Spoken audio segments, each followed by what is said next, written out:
আসসালামু আলাইকুম। আগামীকাল দুপুর ৩টায় বাংলাদেশ দল মুখোমুখি হবে নিউজিল্যান্ডের। বাঁচা মরার লড়াই। আগামীকালকের ম্যাচে বাংলাদেশ যদি চ্যাম্পিয়ন্স ট্রফি টিকে থাকতে চায় তাহলে কিন্তু জয়ের কোনো বিকল্প নেই। বাংলাদেশ দল যদি নিউজিল্যান্ডের কাছে হেরে যায় তাহলে কিন্তু চ্যাম্পিয়ন্স ট্রফির স্বপ্নটা শেষ হয়ে যাবে এবং শেষ ম্যাচটা পাকিস্তানের সাথে সেটা শুধু অংশগ্রহণ হবে।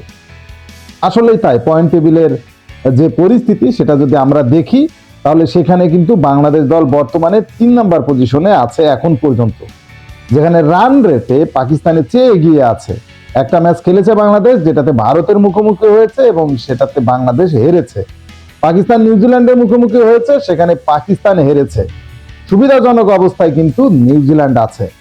এই দিক থেকে নিউজিল্যান্ড যদি আগামীকাল বাংলাদেশের সাথে হেরেও যায় তাহলেও কিন্তু তাদের শেষ সুযোগ থাকছে লাস্ট ম্যাচে ভারতের বিপক্ষে জিতলে কিন্তু হয়ে যাচ্ছে, কিন্তু বাংলাদেশের জন্য কোনো পথ খোলা নেই। কালকের ম্যাচে বাংলাদেশ যদি নিউজিল্যান্ডের কাছে হারে তাহলে শেষ ম্যাচের কোনো ভূমিকাই নেই, একেবারে ফ্রেশ বাড়ি চলে আসতে হবে এমন একটা পরিস্থিতি। এই পরিস্থিতিতে আসলেই কি বাংলাদেশ নিউজিল্যান্ডকে হারাতে পারে, বা নিউজিল্যান্ডকে হারানোর জন্য আসলে করণীয় কি? এখন আসলে নিউজিল্যান্ডের বর্তমানের যে ফর্ম, সেই ফর্মটার কি অবস্থা সেটা একটু আমি বলি। নিউজিল্যান্ড পাকিস্তানের মাটিতে পাকিস্তানের সাথে কিন্তু একটা ত্রিদেশীয় টুর্নামেন্ট খেলেছে, যেখানে পাকিস্তানকে তারা 2বার হারিয়েছে এবং ফাইনালেও তারা পাকিস্তানকে হারিয়েছে, মানে ফাইনাল সহ 2বার হারিয়েছে। এবং নিউজিল্যান্ড যেটা করেছে, তাদের ব্যাটিং লাইন আপ কিন্তু অত্যন্ত শক্তিশালী এবং সেই ব্যাটিং লাইন আপের জেরে তারা কিন্তু বেশ ভালো পারফর্ম করেছে। সেই জায়গায় বাংলাদেশের চিত্রটা কিন্তু একেবারেই উল্টো। প্রথম ম্যাচটা বাংলাদেশ খেলেছে একটা মন্থর ক্রিজে, যেটা দুবাইতে ছিল ভারতের বিপক্ষে, এবং কাল কিন্তু খেলা হবে পাকিস্তানের রাওয়ালপিন্ডিতে। এবং রাওয়ালপিন্ডির ক্রিজ আমরা যা দেখছি তাতে 350 রান করেও আসলে জয় নিশ্চিত করা যাচ্ছে না। পাকিস্তানের যে ক্রিজ হয়েছে, প্রথমে যে দল ব্যাট করছে তারা 350 করার পরও আসলে নিশ্চিত থাকছে না। যেমন আমরা দেখেছি পাকিস্তানের ক্রিজে ইংল্যান্ড 352 রান করেও কিন্তু জয়ের মুখ দেখতে পারেনি, সেটা চেস করে ফেলেছে অস্ট্রেলিয়া। তো এই দিক থেকে আমার কাছে মনে হয় টসে জিতে ফিল্ডিং নেওয়াটাই বেটার হবে, বেটার অপশন হবে। কারণ নিউজিল্যান্ডকে যদি 300-র ভেতরে বা 305-10-এর ভেতরে যদি আটকানো যায় সেক্ষেত্রে কিন্তু বাংলাদেশের একটা বড় সুযোগ থাকবে।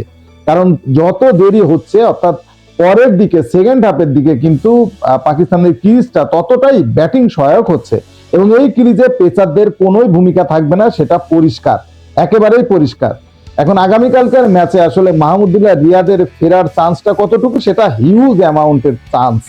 অর্থাৎ মাহমুদুল্লাহ যে শারীরিক কন্ডিশন তাতে কিন্তু সে ফিট হয়ে গেছে এবং আগামীকালকের ম্যাচে আশা করছি মাহমুদুল্লাহ রিয়াদ খেলবে। এখন রিয়াদ খেললে বাদ যাবে কে? বাদ যাওয়ার ভেতরে কিন্তু ছিলই তাওহিদ হৃদয় এবং জাকের আলী, কিন্তু দুর্ভাগ্য বাংলাদেশের টিম ম্যানেজমেন্টে যে দুজনই দুর্দান্ত খেলেছে ভারতের বিপক্ষে, সুতরাং তাদের কাউকে বাদ দেওয়া যাচ্ছে না। তাহলে বাদ পড়ার চান্সে কে আছে? বাদ পড়ার চান্সে সৌম্য সরকার আছে। সৌম্য সরকার ওপেন করেছেন, স্বচ্ছন্দে ছিলেন না, এসেছেন, ডাক মেরেছেন। সে জায়গায় মেহেদী মিরাজকে ওপেনিং এ দেখা যেতেই পারে।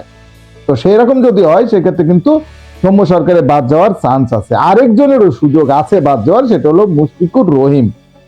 একেবারে বিচ্ছিরি বাজে ফর্মে আছে মুশফিক, অনেকদিন ধরে মুশফিকের ব্যাটের রান নেই। সেই জায়গা থেকে চিন্তা করলে যদি সৌম্যকেই ওপেন করা হয় সেক্ষেত্রে কিন্তু মুশফিকুর রহিমকে জায়গাটা ছেড়ে দিতে হবে মাহমুদুল্লাহ রিয়াদের দিকে। এই চেঞ্জ গুলো থাকতে পারে এবং আরেকটা চেঞ্জ থাকার চান্স আছে, সেটা হলো পেস বোলিং। আমাদের যে স্পিড স্টার নাহিদ রানাকেও আগামীকালকের ম্যাচে দেখা যাবে। সেক্ষেত্রে আসলে হয়তো হতে পারে ফিজকেই ছেটে ফেলা যেতে পারে, কারণ যে অবস্থা তাতে আসলে ফিজের বোলিংটা তেমন জুৎসই হচ্ছে না, না স্লো ক্রিজে না ফাস্ট ক্রিজে, কোনো জায়গায় আসলে জুৎসই হচ্ছে না। সেই দিক থেকে আসলে নাহিদ রানার আগামীকাল ফেরার চান্স সর্বোচ্চ। সব মিলিয়ে আসলে টিমে এই কয়টা পরিবর্তনই আসতে পারে এবং আমার কাছে যেটা মনে হচ্ছে যে আগামীকাল আমাদের জয় পরাজয়টা নির্ভর করবে সম্পূর্ণটাই টপ অর্ডার ব্যাটসম্যানদের উপরে। টপ অর্ডার ব্যাটসম্যানরা যদি ক্লিক করতে পারে সেক্ষেত্রে নিউজিল্যান্ডকে হারানো যেতেই পারে। তবে আমার সাজেশন, যদি প্রথমে বাংলাদেশ দল ব্যাট করে মিনিমাম টার্গেট 330 থেকে 50 রান করতে হবে, এমন টার্গেট নিয়ে বাংলাদেশের খেলতে হবে, এমন মানসিকতা নিয়ে ব্যাটিংটা করতে হবে। আর যদি বাংলাদেশ দল পরে ব্যাটিং করে, অর্থাৎ নিউজিল্যান্ড যদি আগে ব্যাট করে, তাহলে নিউজিল্যান্ডকে 300 থেকে 320-এর ভিতরে যদি আটকানো যায় সেক্ষেত্রে সেটা চেস করার মানসিকতা বাংলাদেশের থাকতে হবে, তবেই বাংলাদেশ কিন্তু নিউজিল্যান্ডকে হারাতে পারবে। আপনার মতামতটা কমেন্টসে জানান।